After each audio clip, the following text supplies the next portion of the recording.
నేను వెనుతిరిగి చూసా, నే నడిచిన మార్గములోన అడుగుల గురుతులను. ఆ గురుతులు తెలిపే కథలన్నీ విన్నా, నా గతమును కనులారా ఒక మారు చూసా.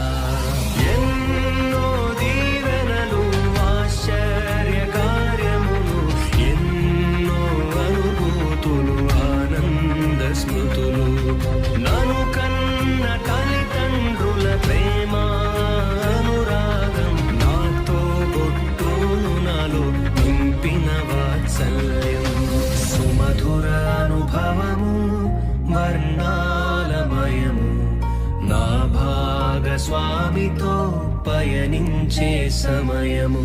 ప్రతి ఉదయం నవ్వు, శ్రమలున్నా తృప్తి, ఇది నా జీవితము ఓ వరమే, ఒక తరుణమే. ఒకసారి నేను వెనుతిరిగి చూసా, నే నడిచిన మార్గములోన అడుగుల గురుతులను.